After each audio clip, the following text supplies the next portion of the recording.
Uma das coisas que os tempos analógicos tinham de mais delicioso eram os manuscritos.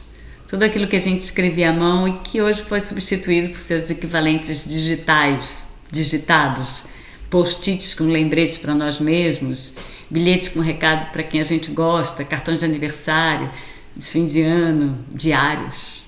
Ah, e claro, as cartas de amor. Nos céus de junho cruza uma estrela cadente. Nem te conheço, mas sinto que mereço saber o endereço onde o meu coração, em um tropeço, de repente estacionou. Eu conheci o Raul numa festa junina que tinha correio elegante. E eu sou tímida, eu não gosto de beber, eu não consigo me soltar. E ele não, ele é bem diferente, ele mais para fora, extrovertido. E aí ele, a gente não se conhecia, né? Ele me mandou esse correio elegante. Aí eu guardo até hoje. Eu escrevi para ele assim: você é poeta? Aí ele se aproximou, veio até mim e falou: sou bancário. Prazer, Raul. Apesar de ter uma gráfica, o meu pai nunca foi de ler muito, sabe? Até que uma certa altura da vida, depois de gastar muita tinta imprimindo santinho, cartaz, ele passou a publicar livros de autoajuda. E começou como um hobby. E o primeiro exemplar do primeiro livro que ele publicou, ele me deu de presente. E ele escreveu uma dedicatória muito bonita. Eu fui a primeira da minha família a fazer faculdade. Eu faço desenho industrial. Eu nem sabia que eu gostava disso, mas aí eu descobri que é o que eu sempre quis fazer, só que eu não sabia. E o meu irmão Júnior, ele arranjou uma vaga num cursinho gratuito, né? E ele sabe que para entrar em faculdade pública tem que ralar muito. E aí ele começou a grudar as lições pela casa, primeiro numas folhas de caderno, depois umas cartolinas assim enormes. Até que na parede do banheiro tem lição de química. E ele não arranca a página da apostila, não. Ele copia tudo mesmo à mão, né? Que ele disse que um professor dele que ensinou que isso que era uma boa maneira para fixar o conteúdo. Bom, quando eu me dei conta, o hobby do meu pai tinha virado uma paixão. Ele publicava cada vez mais livros. Só que o primeiro livro que ele publicou nunca saiu do catálogo. E ele costumava dar exemplares desse livro para os amigos, para os clientes, para os funcionários dos lugares que ele frequentava, restaurantes, postos de gasolina. E quem cruzasse ganhava um livro. E ele sempre escrevia uma dedicatória, sabe? Tudo orgulhoso, como se fosse ele próprio o autor do livro. Sabe aquela música que diz assim: o nosso amor é tão bom, só o horário que nunca combina? A minha história com o Raul sempre foi assim, porque depois da festa junina a gente namorou, casou, ele bancário, vivendo o horário de banco, e eu professora, dando aula à noite num programa de alfabetização para adultos. Aí eu pegava o trem para voltar para casa, o trem e o ônibus, e eu sempre chegava depois da 1 da manhã, quando o Raul já estava dormindo, todo dia, assim. Eu moro nesse prédio há 20 anos e eu nunca tinha ouvido nenhum ruído vindo do apartamento do lado. Eu sabia que era um senhor de quase 90 anos, mas eu achei que ele levasse uma vida quieta, sossegada, né? Aí, quando começou a quarentena, eu coloquei debaixo da porta dele aquele clássico bilhete me oferecendo para fazer as compras que ele precisasse. E ele respondeu com outro bilhete: aceito a oferta e recompensarei da melhor maneira a meu alcance. Como eu ia dormir muito tarde, eu nunca conseguia acordar na mesma hora que o Raul. Mas todo dia, quando eu levantava, era como se fosse uma caça ao tesouro. O primeiro bilhete que ele colocava, geralmente, era no banheiro. Aí, na cozinha, dentro da geladeira, atrás do pote de açúcar. Aí, assim, pela casa inteira, assim, dentro dos meus sapatos. Uma vez eu achei um no bolso da calça jeans, no ônibus. E sempre dizendo a mesma coisa. Eu te amo. E quando o cursinho passou a ser online, o Júnior, meu irmão, deu lá o jeito dele e pediu a senha da internet do vizinho para continuar acompanhando as aulas. Sei lá onde esse garoto arranjou tanto carisma, um talento para convencer os outros, sabe? E apesar de ralar muito estudando, ele continuou trabalhando numa hamburgueria, porque restaurante nunca parou, né? Ao contrário, o delivery até aumentou e o pessoal da cozinha tinha que trabalhar dobrado, porque alguns funcionários tinham sido demitidos. Tem uma coisa que eu sempre achei muito bonita em relação ao meu pai e essas dedicatórias, que é o carinho com que ele fazia aquilo. Porque ele não assinava simplesmente por vaidade os livros que ele distribuía. Ele usava realmente aquele espaço para presentear de fato a pessoa que estava recebendo. E ele nunca deixava ninguém ver a mensagem além do presenteado. Essa aqui foi do primeiro exemplar que ele me deu. Não precisa ler o capítulo 7 dessa obra, pois foi você mesmo que o escreveu. E o capítulo 7 se chamava Como Fazer as Pessoas Gostarem de Você. A primeira vez que eu fiz compras para o meu vizinho, para o seu Elídio, eu deixei as compras na porta dele, voltei para o meu apartamento, aí eu comecei a ouvir um piano tocar. Eu achei esquisito, achei que era alguém novo no prédio, nunca tinha ouvido. Mas não, era o seu Elídio. E ele tocou uma sonata inteira. E mesmo ouvindo pela parede, aquilo me deu uma emoção, eu achei tão lindo. Aí eu deixei um bilhete na porta dele assim: adorei a recompensa, uma pena não poder ouvir o recital pessoalmente.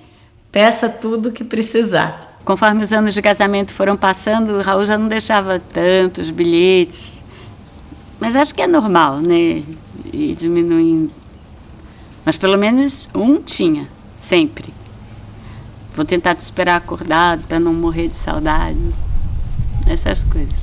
Então toda segunda-feira o seu Elídio deixava a lista de compras escrita à mão, pregada na porta. E é engraçado que quando precisava mudar alguma coisa, ele deixava uma justificativa, assim, ele falava: o caqui não está mais em época, podemos mudar para Milão. E toda volta ao mercado eu tinha lá o meu recital de piano de presente. E aí aquilo foi me dando uma vontade de derrubar aquelas paredes, sabe? Chegar mais perto, conversar, saber por que aquele piano tinha ficado mudo por 20 anos.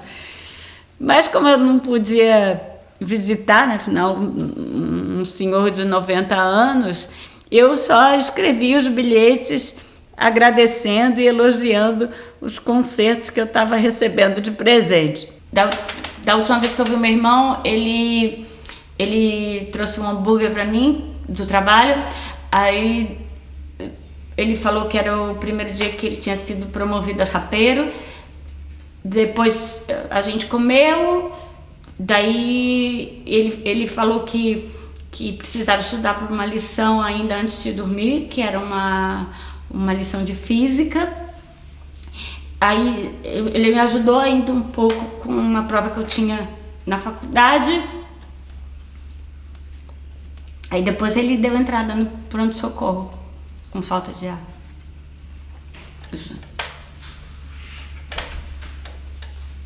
Aí um dia na lista de compras do seu Elídio veio um PS. Depois de tantos meses de gentileza, hoje tenho coragem de tirar da gaveta uma composição inédita feita nos meus anos de juventude. Eu fiquei muito ansiosa, porque naquela altura eu já me sentia conectada àquele homem. Como há muito tempo eu não me sentia conectada com ninguém, mesmo muito antes da pandemia. Eu não sei como meu pai pegou a Covid, eu sei que foi muito rápido e ele não resistiu. E quando eu estava lendo as mensagens de pêsames que eu recebi, que foram muitas mesmo, foi que eu descobri que ele escrevia sempre a mesma dedicatória no livro. a mesma que ele tinha escrito para mim.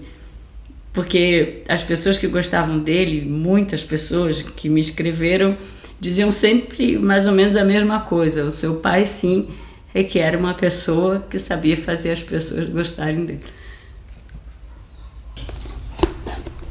A notícia de hoje se resume a esse pequeno manuscrito que eu tenho carregado comigo no intuito de servir a mim mesma e agora a todos vocês como um lembrete muito importante. Papai, não esquece de trazer a minha sobremesa.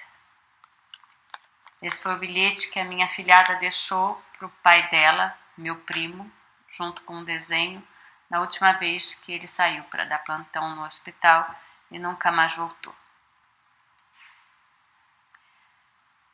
Um lembrete bastante simples. Todas as centenas de milhares de mortos nessa pandemia são sempre pessoas muito queridas de outras pessoas. Agora eu acordo e não tem mais bilhete em nenhum lugar da casa. O Raul nunca parou de trabalhar e ele sempre foi uma pessoa muito amigável, sempre querendo ajudar todo mundo. E imagina, ele fazia imposto de renda para alguns clientes do banco. Eu acho que foi por isso que o vírus pegou ele. E aí eu encomendei uma plaquinha pro túmulo, como se fosse o último bilhete. Se você não é poeta, como conseguiu encher tanto a minha vida de poesia? Vou sentir saudade para sempre. A minha mãe falou que não vai tirar nenhuma das cartolinas que o Júnior deixou pregadas pela casa, que ela quer lembrar que criou um filho determinado e que na cabeça dela ele vai ter sempre passado para a faculdade, vai ter se formado com as melhores notas, que ele vai ser o melhor engenheiro eletrônico que o país já teve. O seu Elídio me prometeu uma composição inédita e eu esperei e o piano nunca tocou. E foi ficando aquele silêncio desesperador, até que uma hora eu fui lá e toquei a campainha e eu levei um susto porque atendeu a filha dele que mora no interior e disse que ele não resistiu à Covid. Foi tudo muito rápido. Eu tinha deixado as compras para ele na segunda e eu não vi nada. A palavra escrita não conta só uma história, ela é um pedaço da gente. Os manuscritos ou seus equivalentes digitais são como se fossem aquelas pedrinhas que a gente vai deixando pela estrada para achar o caminho de volta a nós mesmos. E no caso de quem se foi, talvez seja como um pequeno museu particular feito de palavras, uma possibilidade de dar forma concreta a essa coleção de experiências, de sentimentos tão comuns quanto únicos. E embora eu soubesse que era uma coisa inadequada para eu fazer ali naquela hora, eu não me controlei. Eu perguntei para a filha do seu Elídio se eu podia ficar com o piano. E ela deixou. E eu vou começar agora na segunda-feira minha primeira aula online.